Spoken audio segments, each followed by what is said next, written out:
In a recent broadcast of a Russian propaganda program, host Olga Skabeeva devoted a significant portion of her time to the US diplomatic activity around the war in Ukraine.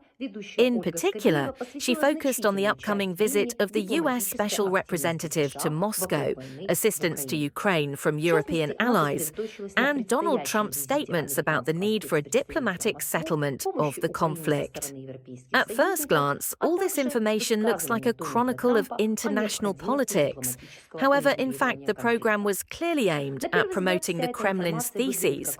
The West is weak, has exhausted its resources, is divided, and is preparing to make concessions.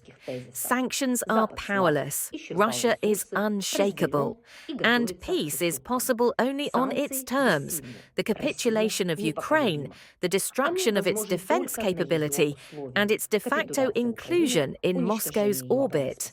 The US permanent representative to NATO, Whitaker, caused a sensation by stating that the amount of weapons that Washington can transfer to Ukraine at the expense of European allies is limited.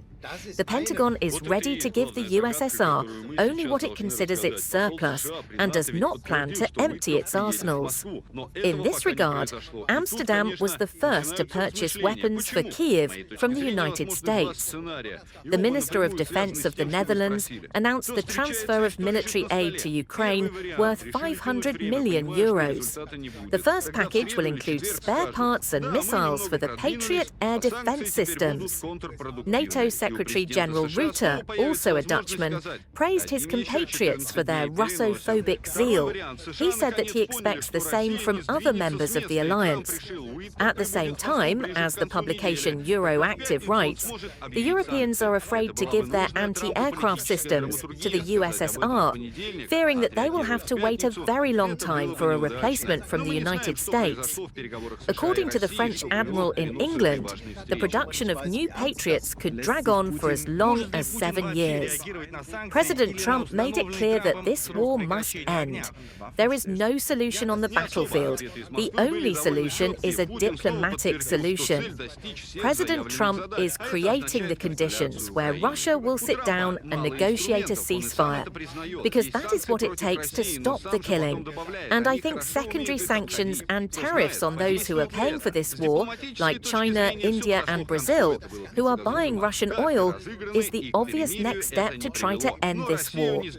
President Trump just said the other day that Russia has been very good at avoiding sanctions and evading these kinds of measures. But I think that would really hurt. This rhetoric not only reflects the internal need to maintain the image of a strong Russia for its own population, it is also an attempt to influence external audiences, particularly in Europe. The Kremlin is trying to impose a narrative.